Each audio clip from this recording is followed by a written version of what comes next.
Alright here, in this exciting episode we are getting ready for the kitchen. And Richard's back.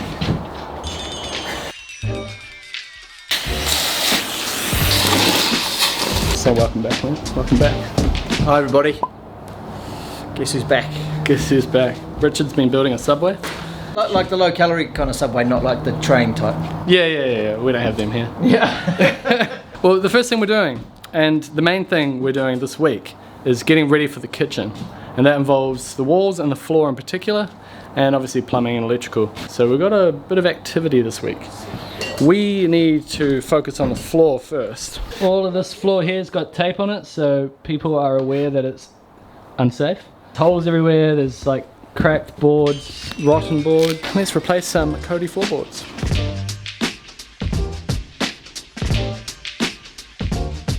So there's all the holes coming through the boards, and they currently have tape on them.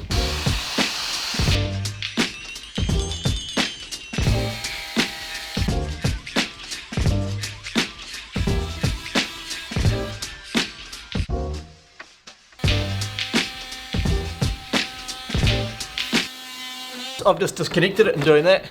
Oh yeah, fair enough. I don't think it was. Well, I mean, it was sucking away like the dust that you would breathe in, I think. Alright, Yeah. but it wasn't sucking away now that stuff, obviously. It does. Oh, the teeth.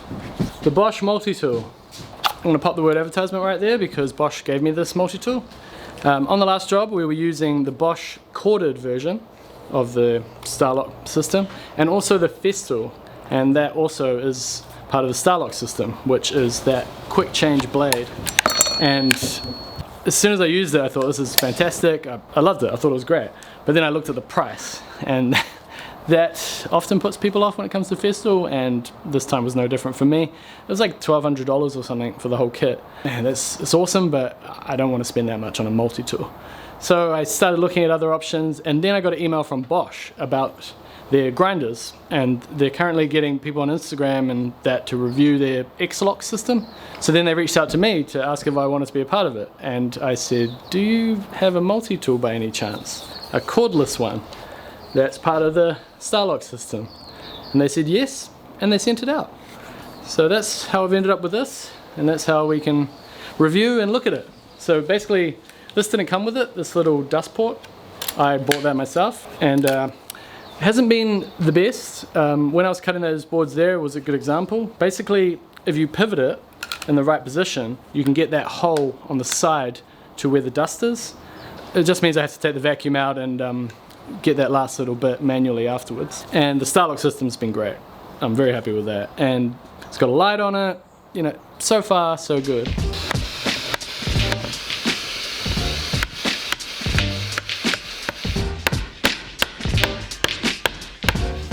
How to save the tongue and groove. This is rubbish, this one, eh? Yeah, that one is. Alright, tongue saved, groove saved.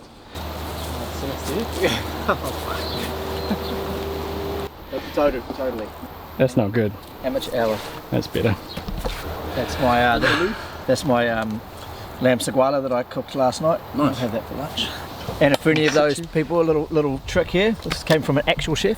What's that? You want to keep your salad or your lettuce fresh, whether you keep it in the fridge, just a little wet paper towel, put it in the container with it. That'll keep it fresh for ages. Why is that? Because that's what it does. I don't know the science behind it. It just does. Lettuce that might go off in like a week will last like twice as long. Trust me, it's amazing. Yeah, pro tip. Pro tip. Learn more than building on Brown Carpentry. We're going to start by threading in the ones that still have a tongue and still have a groove. But we're reusing old ones, so they need to be tidied up a little bit. I used to have a vinyl over the top of it, so all the glue residue from it is still on there. Once they sand it, it'll be fine. It's just this old stuff, it gets caught in between the boards. So you end up with all this. See all that gunk in there?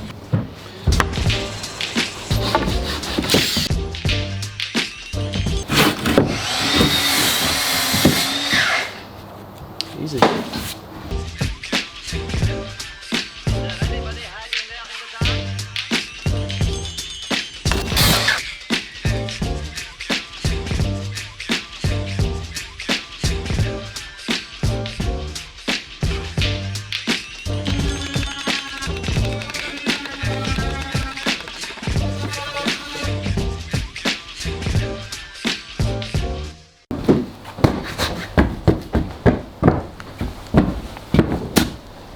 So while Rich and I have been doing this floor, Pider's been outside. Pider's been outside doing the box corners and scribers.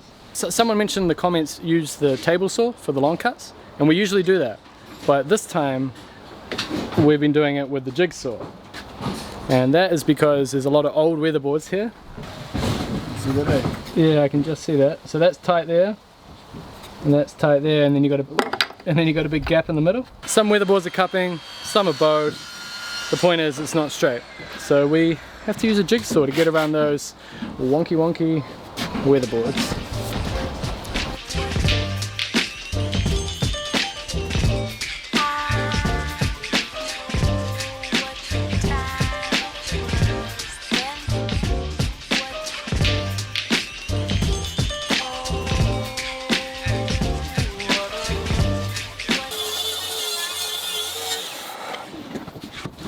You happy?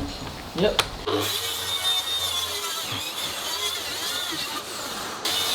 I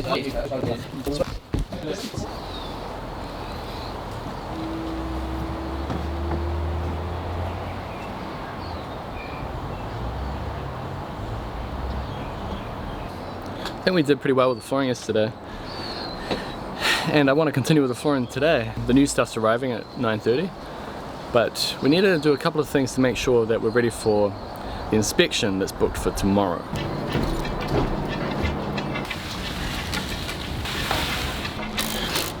There's bracing, brackets and bolts to put in, and I just climbed down from that ceiling up there where I had to put some bolts on the roof strut.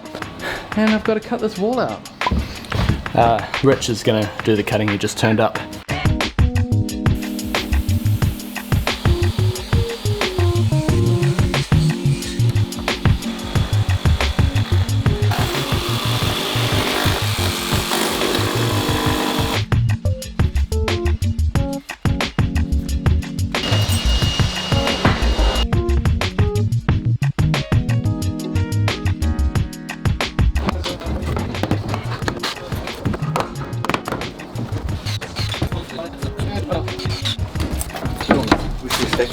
In the hallway. Hey mate. Hey mate. Oh, the dog, yeah,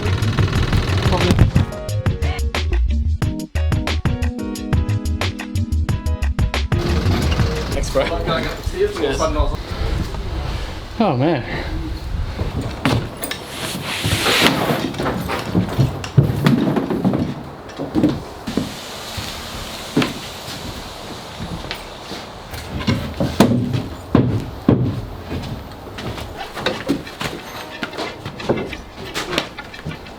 Yeah, that's perfect.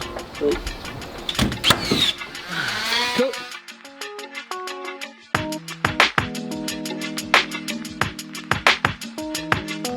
And leveled, and we're starting to put this breaker board on.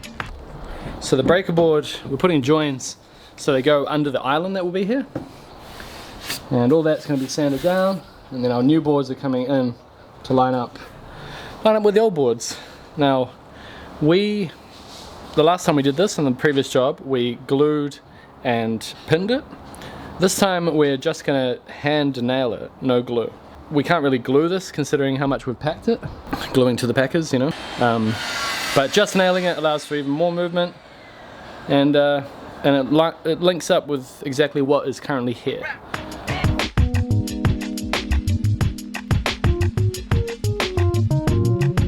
I'm looking good at this end. Your angle's good? Yeah. I'm even and I'm pretty good. Up.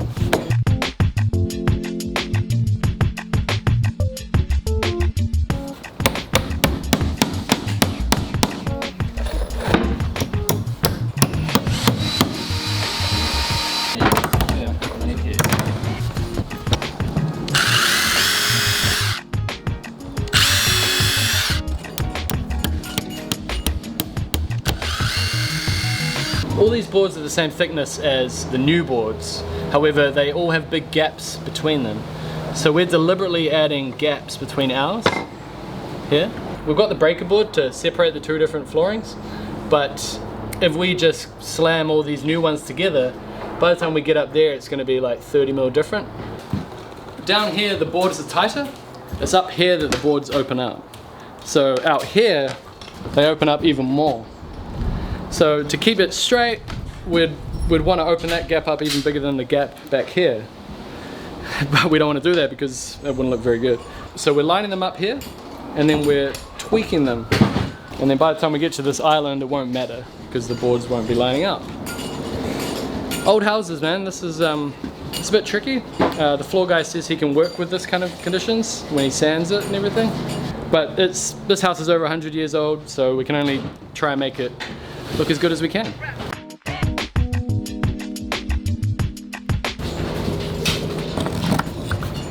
Yeah, the other thing is these boards, they're milled from old joists and rafters, so they've got bolt poles and everything in them, so the boards themselves match the 100-year-old house.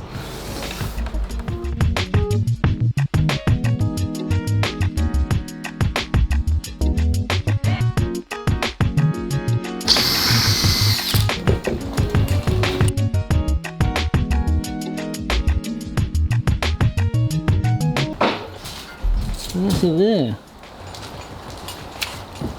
And then when you look down, still kind of looking straight. I can tell that it's going like that now that we're not opening the other end up enough. But we're getting pretty close to where the island is. And that should break the kitchen up quite nicely.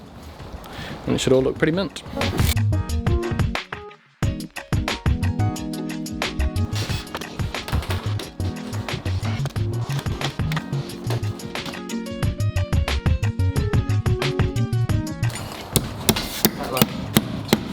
It's like my ruler pushing.